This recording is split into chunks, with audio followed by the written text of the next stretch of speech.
En juin 2021, j'ai été élue dirigeante d'église. À l'époque, c'était honnêtement assez inattendu car j'étais plutôt jeune par rapport aux autres dirigeants. Et comme mon entrée dans la vie était assez superficielle, je ne savais pas si j'allais être capable de gérer ce devoir. Mais quand j'ai vu combien de frères et sœurs avaient voté pour moi, j'ai senti que tout le monde m'approuvait. J'ai donc accepté ce devoir. J'ai continué à m'équiper activement des vérités principes et quand je rencontrais des problèmes que je ne comprenais pas, je cherchais rapidement de l'aide auprès d'autres personnes. Ainsi, j'ai progressivement acquis une meilleure compréhension de la façon de travailler dans l'Église. Un jour, une sœur qui était ma partenaire de travail m'a dit « Le dirigeant supérieur a dit que tu étais tourné vers le progrès et que tu étais capable de surmonter activement les difficultés. C'est très bien. » J'étais vraiment heureuse d'entendre ça et je ne m'attendais pas à recevoir de tels éloges de la part de la direction. Et il semblait que j'étais à leurs yeux une personne qui poursuivait la vérité et qui tenait à s'améliorer.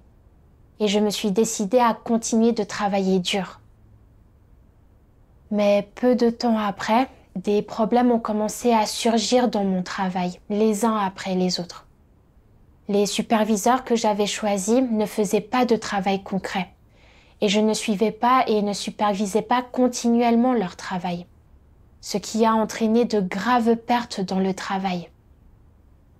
Le dirigeant m'a reproché d'avoir été irresponsable dans mon devoir, en me qualifiant de gratte-papier qui ne protégeait pas le travail de l'Église. J'ai ressenti un pincement de culpabilité face à ma négligence et je me suis inquiétée de ce que le dirigeant penserait de moi. Allait-il penser que je n'avais pas respecté les principes dans la sélection du personnel? Allait-il me renvoyer parce que je n'étais pas apte à diriger? Qu'est-ce que mes frères et sœurs penseraient de moi si j'étais vraiment renvoyée? Diraient-ils qu'ils avaient eu tort de m'élire dirigeante? Je me suis sentie vraiment abattue. J'ai repensé à la manière dont le dirigeant m'avait traité de gratte-papier, irresponsable dans son devoir. Je ne voulais pas que cette étiquette me colle à la peau. Alors je me suis dit que l'évaluation du dirigeant à mon égard pourrait peut-être changer si j'étais performante à l'avenir et que les frères et sœurs me respecteraient à un tout autre niveau. Ils pourraient dire que même après avoir été émondée, je n'avais pas baissé les bras de façon négativiste, mais que j'avais au contraire continué à faire mon devoir normalement, ce qui montrait que j'étais une personne qui poursuivait la vérité. Ainsi, ma réputation d'être une personne motivée et tournée vers le progrès serait préservée. En gardant ces choses à l'esprit, j'ai tenté de résoudre les problèmes dans mon travail aussi rapidement que possible. Plus tard, le dirigeant supérieur m'a souvent demandé des nouvelles de mon travail, mais je ne faisais plus les choses de manière aussi directe qu'auparavant. Au lieu de m'adresser rapidement aux dirigeants si je rencontrais des problèmes ou des difficultés, j'avais maintenant peur qu'ils ne découvrent quelque chose d'autre que je n'avais pas fait convenablement. Une fois, il nous a fallu trouver quelqu'un pour superviser le travail des affaires générales. Ma première pensée est allée à sœur Chloé, qui était assez douée pour s'occuper des affaires générales. Elle était capable de protéger les intérêts de l'Église lorsque des événements survenaient, et elle était disposée à se donner du mal dans ses devoirs, sans craindre de s'épuiser. Mais je me suis alors souvenu qu'elle avait déjà été renvoyée en tant que superviseure par le passé, en raison de son tempérament arrogant et de son incapacité à travailler avec les autres. Si je la promouvais à nouveau et qu'elle se comportait de la même façon, le dirigeant penserait-il que j'étais dépourvue de discernement et que je ne voyais que les apparences chez les gens? Je n'étais pas certaine que Chloé soit à même d'assumer à nouveau un rôle de superviseur. Mais j'avais trop peur de demander conseil au dirigeant. Et le processus de sélection d'un superviseur est resté inachevé. Il y avait aussi la question de la dirigeante d'église, Arlo. 6 frères et sœurs s'étaient réunis pour la dénoncer pour son arrogance hors du commun et le fait qu'elle utilisait sa position pour prendre les gens de haut et les réprimer. Je suis allée voir les chefs d'équipe et les superviseurs pour examiner la question.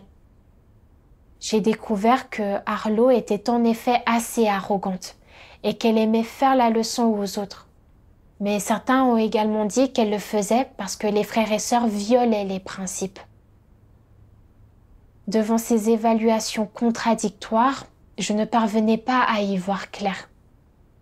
J'ai songé à demander conseil aux dirigeants supérieurs, mais j'ai alors pensé au fait que j'avais commis plusieurs erreurs à la suite dans mon discernement des gens, que le dirigeant avait échangé avec moi sur de nombreux principes et que pourtant, confronté à une situation, j'étais toujours incapable de discerner les gens.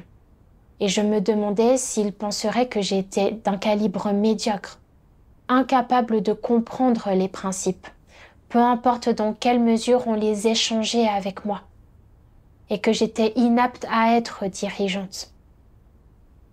J'ai hésité en me disant que je devrais d'abord l'observer davantage et ne la renvoyer qu'une fois que j'aurais pleinement compris la situation. Un jour, le dirigeant a remarqué des problèmes dans mon choix de la personne responsable de superviser le travail des affaires générales.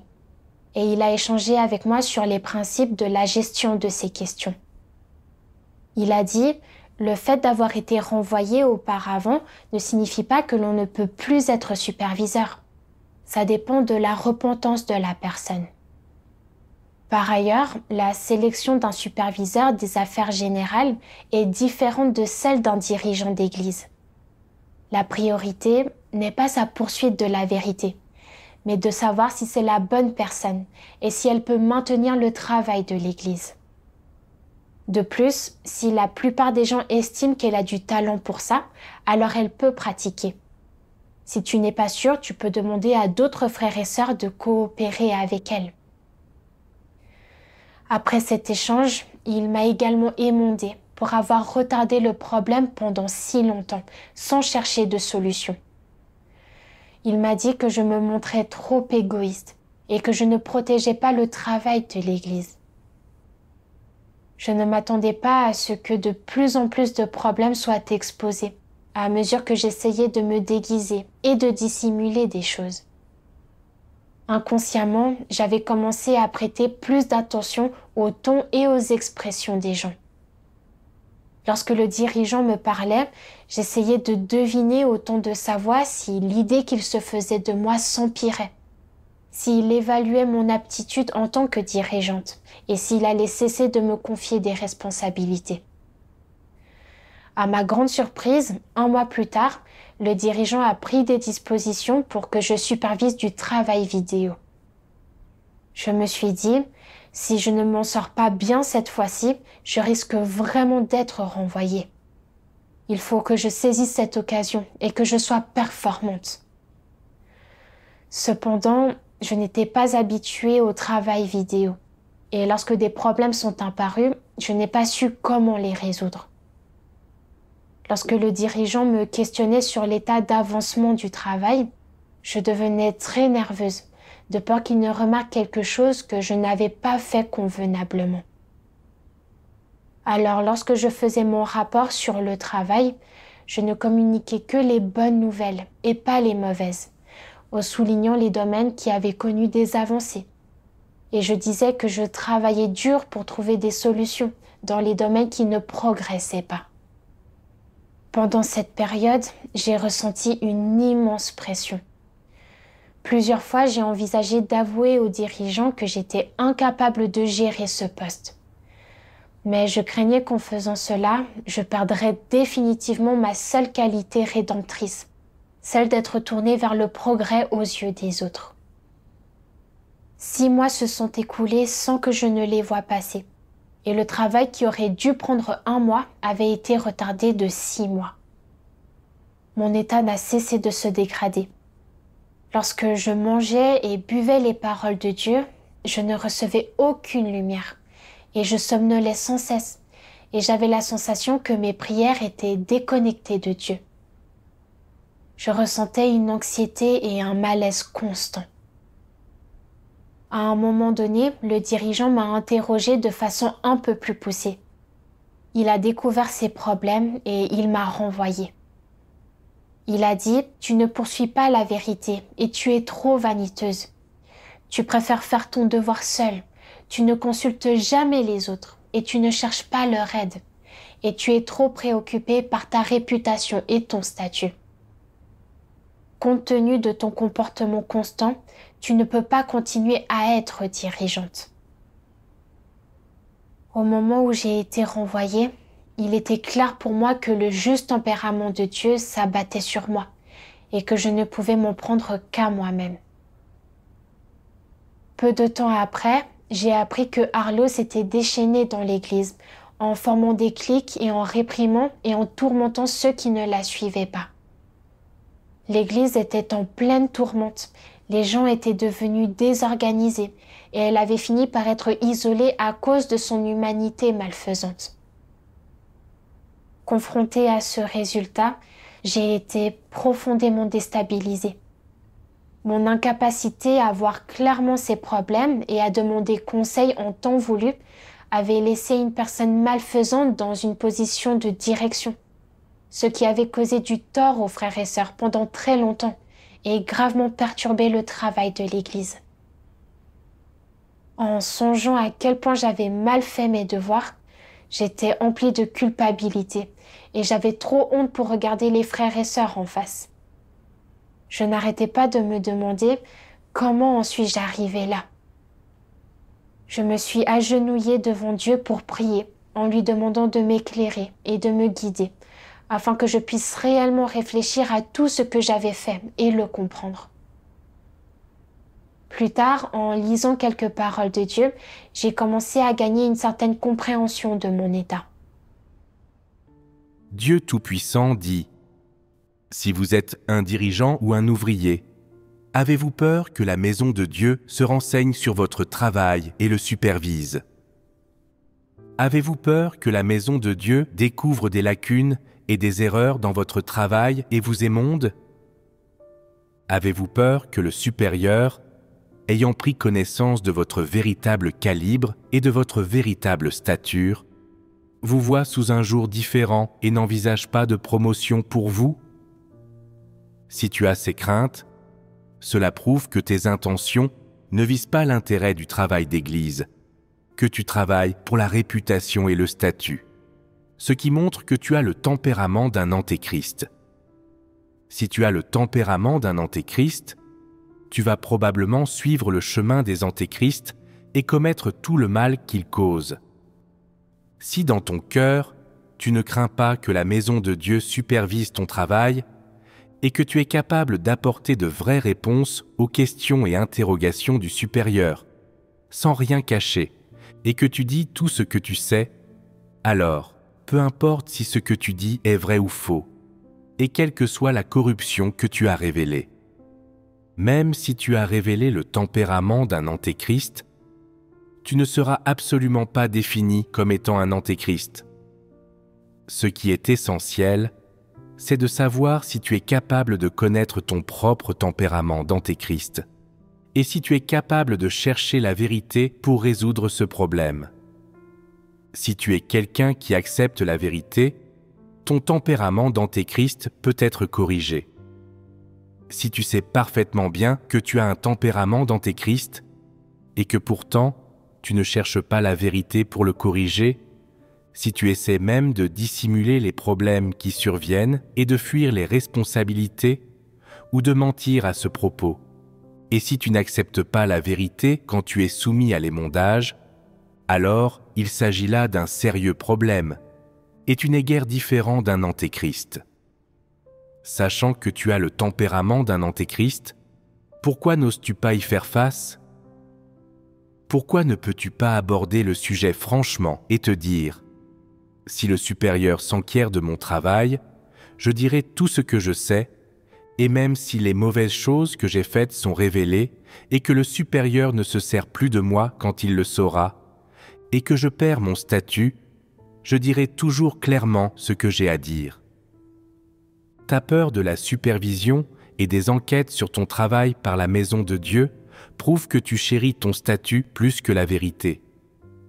N'est-ce pas le tempérament d'un antéchrist ? Chérir le statut par-dessus tout est le tempérament d'un antéchrist. La parole de Dieu exposait mon état. Je craignais que le dirigeant ne supervise mon travail et ne se renseigne à son sujet, principalement parce que j'étais mue par des préoccupations liées à ma réputation et à ma position. Je craignais que le dirigeant découvre des problèmes dans mon travail et me renvoie, et je craignais de perdre ma position.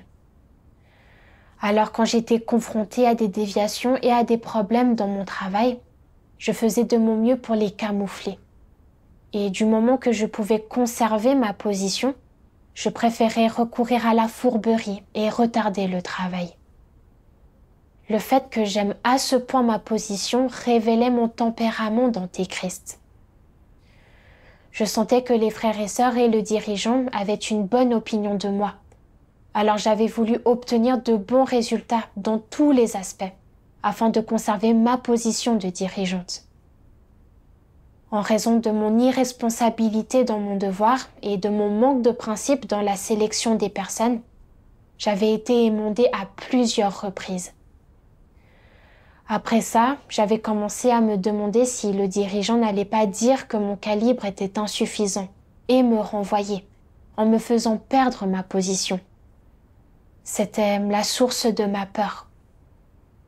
J'avais donc commencé à me déguiser et à me dissimuler. Quand le dirigeant assurait le suivi du travail et posait des questions, je prenais le temps de réfléchir avant de répondre, en tentant de minimiser l'exposition des problèmes. Je rendais compte des progrès accomplis dans mon travail, mais je taisais les problèmes. Lorsque je rencontrais des gens ou des questions qui n'étaient pas claires pour moi, je ne cherchais pas à obtenir des conseils. Au lieu de ça, je me déguisais pour faire croire aux dirigeants que j'étais capable de gérer et de résoudre de vrais problèmes. Et même lorsque certains travaux étaient au point mort et ne pouvaient pas avancer, je continuais à me déguiser et je ne cherchais pas à me faire conseiller. Tout ça pour protéger mon statut.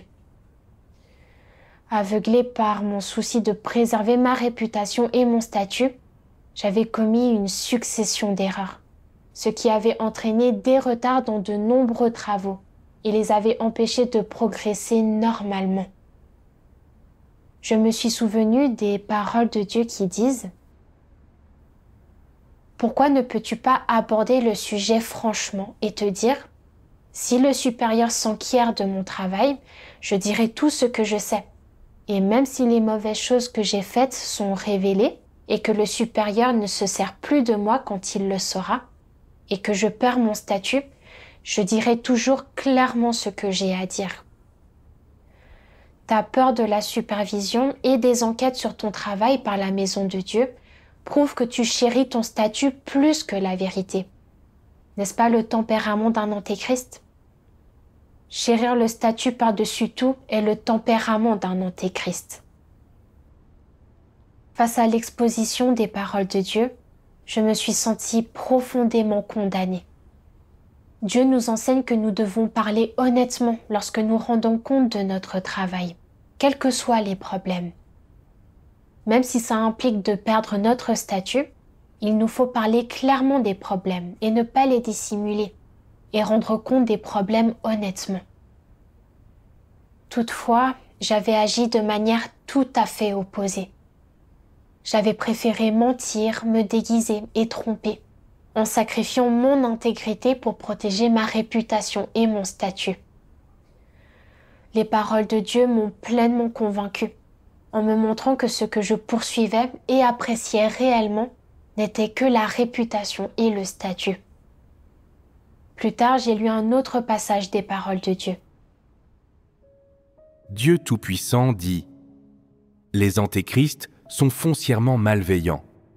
Ils ne possèdent pas un cœur honnête, d'amour de la vérité, ni d'amour des choses positives. Ils vivent souvent dans des recoins sombres, Ils n'agissent pas avec une attitude d'honnêteté. Ils ne sont pas francs dans leurs paroles. Et ils sont malveillants et fourbes envers les autres et envers Dieu. Ils veulent tromper les autres et tromper Dieu aussi. Ils n'acceptent pas le contrôle des autres et encore moins l'examen de Dieu. Une fois qu'une personne de ce genre a acquis un statut, elle devient encore plus subreptice dans son comportement avec les autres.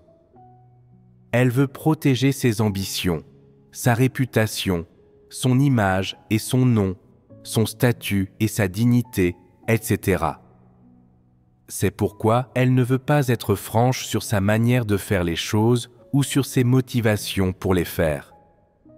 Même lorsqu'elle commet une erreur, qu'elle révèle un tempérament corrompu ou que les motifs et les intentions derrière ses actions sont mauvais, elle ne veut pas s'ouvrir et permettre aux autres de le découvrir. Et elle donne souvent une apparence d'innocence et de perfection pour tromper les frères et les sœurs. Et avec le supérieur et Dieu, elle ne dit que des choses agréables et utilise souvent des tactiques trompeuses et des mensonges pour maintenir ses relations avec le supérieur. Lorsqu'elle rend compte de son travail au supérieur et qu'elle s'adresse à lui, elle ne dit jamais rien de désagréable, afin que personne ne puisse découvrir ses points faibles. Elle ne mentionne jamais ce qu'elle a fait en coulisses, les questions qui ont surgi dans l'Église, les problèmes ou les défauts de son travail, ou les choses qu'elle ne parvient pas à comprendre ou percer à jour. Elle ne pose jamais de questions ou ne consulte jamais le supérieur à ces sujets, et se contente de donner une image et l'impression qu'elle est compétente dans son travail, qu'elle est capable de l'assumer entièrement. Elle ne signale aucun des problèmes qui existent dans l'Église au supérieur, et quel que soit le chaos qui règne dans l'Église, l'ampleur des failles qui sont apparues dans son travail, ou ce qu'elle a fait exactement en coulisses, elle dissimule tout encore et encore, s'efforçant de ne jamais laisser le supérieur avoir vent de quoi que ce soit à ce sujet ou de se tenir informé, allant même jusqu'à transférer les personnes qui sont liées à ces questions ou qui connaissent la vérité à ce sujet dans des endroits reculés, dans un effort pour dissimuler ce qui se passe réellement. De quelle pratique s'agit-il ? Quel est ce comportement ? Est-ce le genre de manifestation que devrait avoir une personne qui recherche la vérité ? Très clairement, ce n'est pas le cas. C'est le comportement d'un démon. Les antéchrists feront tout leur possible pour dissimuler, pour couvrir tout ce qui pourrait avoir un impact sur leur statut ou leur réputation, en cachant ces choses aux autres et à Dieu. Ils trompent ceux qui sont au-dessus et au-dessous d'eux. Dieu dissèque la nature malveillante des antéchrists. Lorsqu'il s'agit de leur propre statut et de leur réputation, les antéchrists, même s'ils ont commis des erreurs ou fait le mal, font pourtant beaucoup d'efforts pour déguiser, tromper et créer de fausses apparences pour les autres.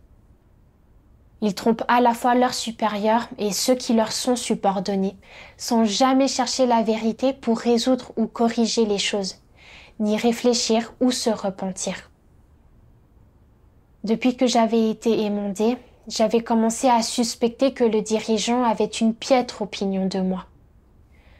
Par la suite, que ce soit en parlant, en agissant ou en rendant compte de mon travail, ma principale préoccupation avait été de maintenir ma réputation et mon statut. Lorsque je ne parvenais pas à percer les gens à jour et que je ne savais pas comment gérer les situations de manière appropriée, je ne cherchais pas à obtenir de l'aide ou à en faire part aux dirigeants. Mais au lieu de ça, j'ignorais les problèmes et les mettais de côté, ce qui retardait le travail. Lorsque le travail vidéo connaissait des difficultés et que je ne savais pas comment procéder, je ne cherchais toujours pas à me faire conseiller et je ne rendais pas compte honnêtement des problèmes ou de la situation réelle aux dirigeants. La pensée qui me traversait le plus l'esprit était que, en tant que dirigeante, si je ne parvenais pas à résoudre ces problèmes, je risquais d'être renvoyée. Ainsi, quelle que soit l'importance du travail, j'avais continué à protéger ma réputation et mon statut, en utilisant diverses tromperies pour me présenter comme étant capable de résoudre les problèmes, ce qui avait retardé le travail vidéo de pas moins de 6 mois. En substance, je montais comme un arracheur de dents, et je trompais mes supérieurs et mes subordonnés. J'ai vu que mon tempérament était vraiment malveillant et fourbe. J'ai réfléchi à mes anciennes expériences professionnelles dans le monde. Chaque fois que des dirigeants venaient inspecter le travail et évaluer les unités exceptionnelles, dès lors que nous apprenions sur quoi porterait l'inspection, nous faisions des heures supplémentaires pour ajouter diverses ressources factices, afin de faire face à l'inspection. Et nous effacions toutes les traces des éléments qui présentaient des performances médiocres ou les problèmes signalés. De cette manière, nous parvenions généralement à nous tirer des inspections et à recevoir le titre d'unité exceptionnelle.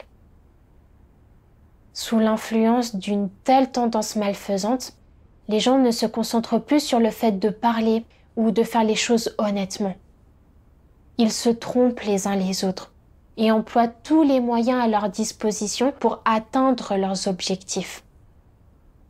J'étais incapable de discerner les choses positives des choses négatives avant d'accepter l'œuvre de Dieu des derniers jours.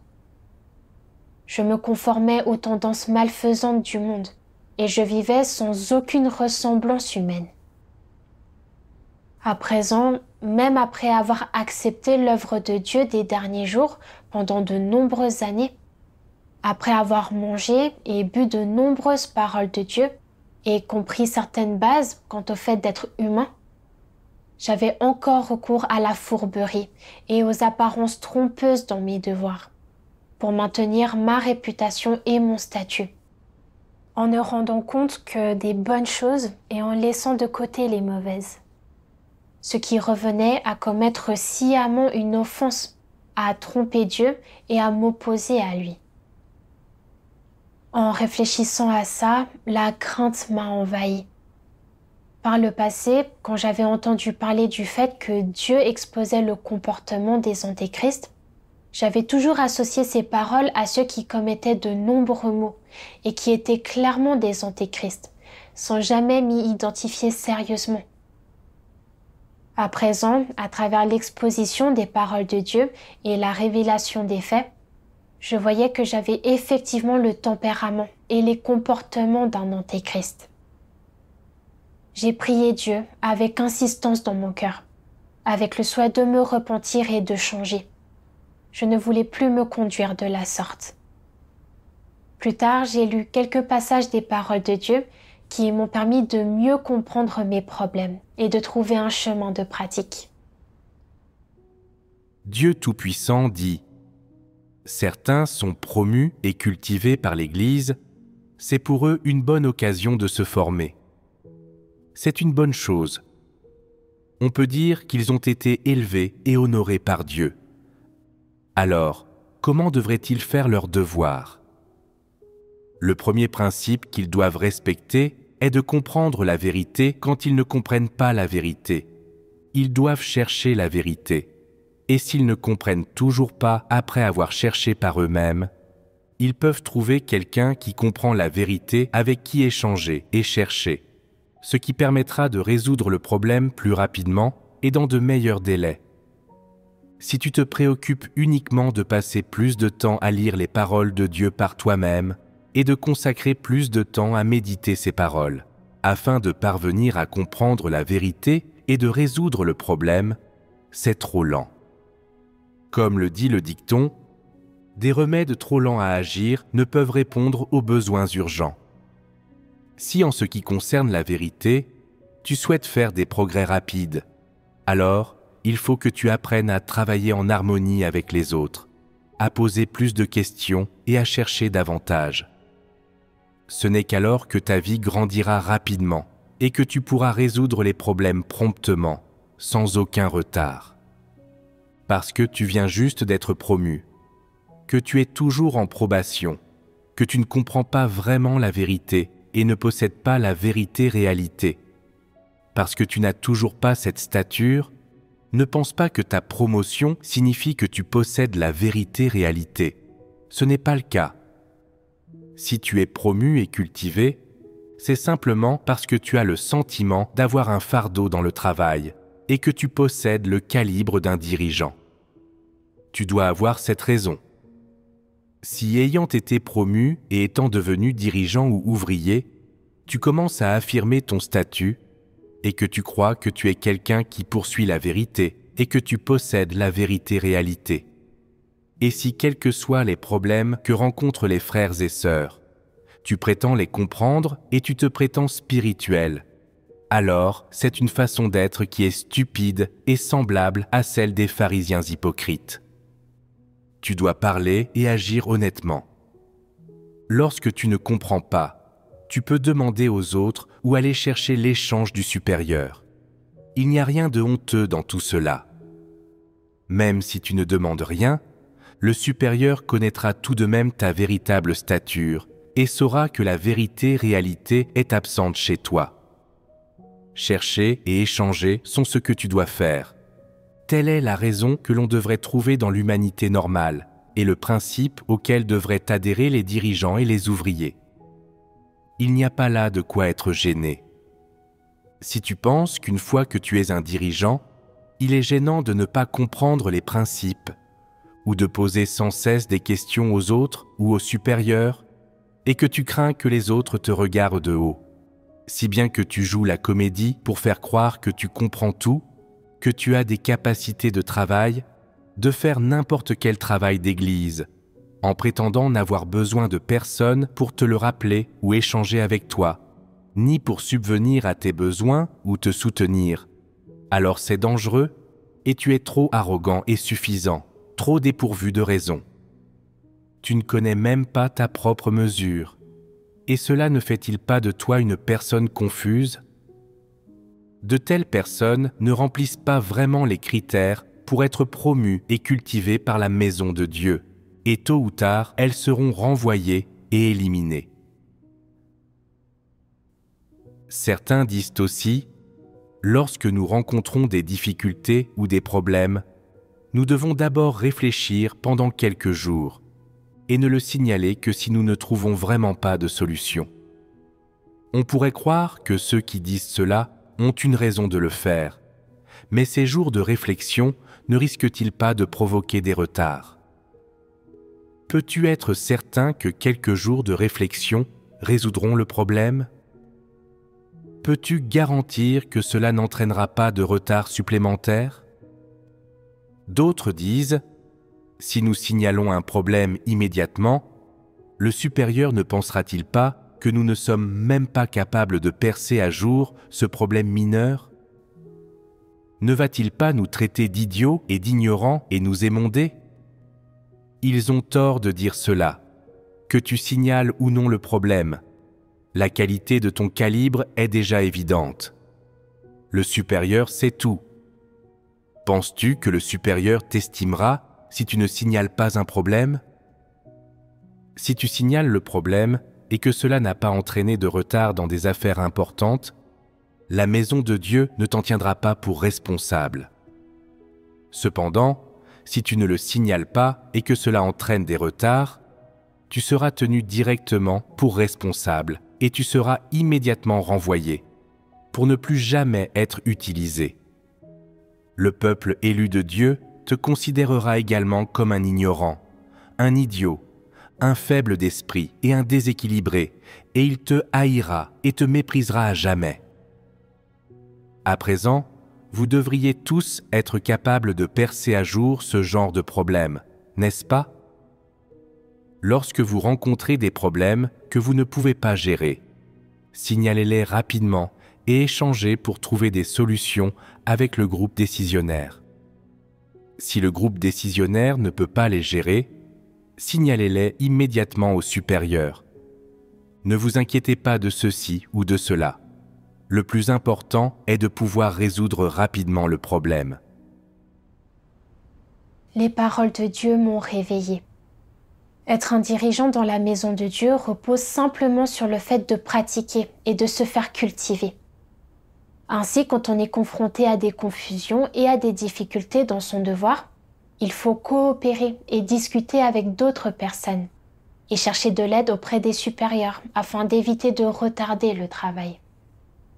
Si une personne se place toujours sur un piédestal en pensant qu'avoir été choisie comme dirigeante signifie qu'elle devrait dès lors comprendre les vérités principes et avoir la capacité de résoudre des problèmes, et qu'elle se déguise et refuse de chercher des solutions même lorsqu'elle rencontre des problèmes qu'elle ne comprend pas, alors une personne de ce type est dénuée de raison et protège à l'excès sa propre réputation et son propre statut.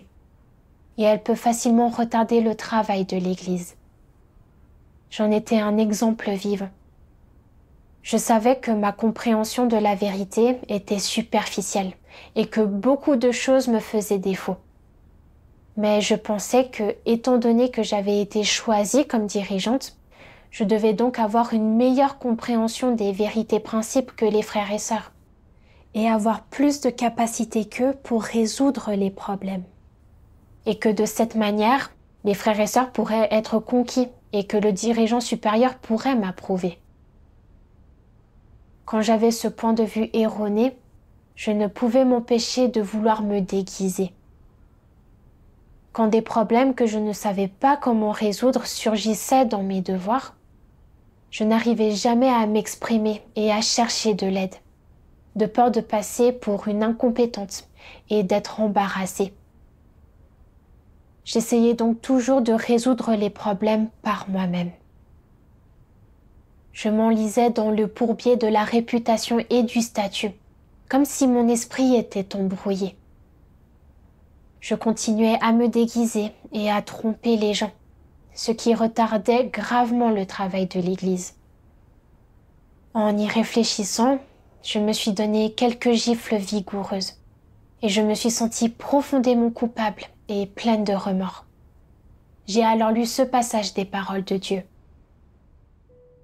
Dieu Tout-Puissant dit « Quelles que soient les confusions ou les difficultés que tu rencontres dans ton travail, tant qu'elles peuvent affecter le peuple élu de Dieu dans l'exécution de ses devoirs ou entraver le progrès normal du travail de l'Église, les problèmes doivent être résolus rapidement. Si tu ne peux pas résoudre un problème par toi-même, tu dois chercher quelques personnes qui comprennent la vérité pour le résoudre avec toi. Si même cela ne fonctionne pas, alors tu dois prendre le problème en main et le rapporter au supérieur pour chercher une solution. C'est la responsabilité et l'obligation des dirigeants et des ouvriers. Grâce aux paroles de Dieu, j'ai compris un principe. Pour les questions relatives au travail et aux devoirs dans l'Église, quelle que soit la situation, dès lors qu'un problème affecte les devoirs du peuple élu de Dieu ou qu'il entrave le déroulement normal du travail de l'Église, il doit être résolu dans les meilleurs délais. Quant aux choses que nous ne comprenons pas, il faut consulter des personnes bien informées et trouver des solutions aussi rapidement que possible. Toutefois, j'avais toujours cru que j'enquêtais sur ces problèmes et que je les résolvais activement lorsque j'y étais confrontée. Mais je ne m'étais jamais demandé si je pouvais réellement les résoudre, ou bien même si je le pouvais, combien de temps ça prendrait, ou si ça retarderait le travail. Je ne tenais pas compte de ces facteurs, et sans le savoir, je manquais le meilleur moment pour traiter les problèmes. Je n'accomplissais pas activement le travail, et je faisais encore moins face aux difficultés sans détour. Je travaillais clairement de manière indépendante et imprudente, ce qui n'était pas responsable vis-à-vis du travail de l'Église, et le retardait grandement. J'étais vraiment absurde et stupide. En fait, lorsque les dirigeants s'enquièrent du travail ou nous demandent si nous avons des problèmes, c'est dans l'espoir que nous évoquions les réels problèmes et que nous cherchions à échanger. Ça nous aide à comprendre la vérité, à saisir les principes et à apprendre progressivement à gérer du travail réel. C'est une chose très positive. Plus j'y songeais, plus je regrettais ce que j'avais fait. Si j'avais reconnu l'essence et les conséquences du fait de me déguiser, et si j'avais changé de cap plus tôt, je n'aurais pas causé tant de pertes au travail, et je n'aurais pas manqué tant d'occasions de gagner la vérité. Un jour, le dirigeant a pris des dispositions pour que je supervise les travaux de peinture, et nous avons échangé de nombreuses fois sur les principes et les exigences. Sur le coup, j'ai eu le sentiment de bien comprendre ces choses. Mais quand j'ai réellement commencé à travailler, je me suis rendu compte que je ne comprenais pas certains détails et que je ne savais pas comment procéder. Je me suis à nouveau sentie anxieuse. Lorsque le dirigeant avait échangé avec moi, j'avais affirmé avec insistance que je comprenais. Mais à présent que je faisais effectivement le travail, je ne savais pas ce que je faisais. Que fallait-il faire ? Je voulais à nouveau interroger le dirigeant, mais je me suis alors demandé si le dirigeant allait répondre « Comment se fait-il que tu ne comprennes toujours pas ?» alors que j'ai échangé avec toi en détail et que je me suis répété plusieurs fois. On dirait que ton calibre est vraiment insuffisant. Alors une fois de plus, je n'ai pas osé demander de l'aide au dirigeant. 3 jours ont passé et j'étais très anxieuse. Je me suis donc agenouillée pour prier Dieu et je lui ai fait part de mon état. Après avoir prié, j'ai songé à mon expérience des échecs précédents et je me suis souvenue de ces paroles de Dieu. Dieu Tout-Puissant dit « Quelles que soient les confusions ou les difficultés que tu rencontres dans ton travail, tant qu'elles peuvent affecter le peuple élu de Dieu dans l'exécution de ses devoirs, ou entraver le progrès normal du travail de l'Église, les problèmes doivent être résolus rapidement. Si tu ne peux pas résoudre un problème par toi-même, tu dois chercher quelques personnes qui comprennent la vérité pour le résoudre avec toi. Si même cela ne fonctionne pas, alors tu dois prendre le problème en main et le rapporter au supérieur pour chercher une solution. C'est la responsabilité et l'obligation des dirigeants et des ouvriers. Les paroles de Dieu m'ont rappelé que si je ne cherchais pas rapidement la compréhension, au fil des jours, si le travail n'était pas achevé à temps, les avancées seraient retardées. En prenant conscience de ça, j'ai décidé d'être honnête et de ne pas me dissimuler ou me déguiser, peu importe l'opinion que le dirigeant pourrait avoir de moi. J'ai alors sollicité l'aide du dirigeant et il a à nouveau échangé sur tout avec moi.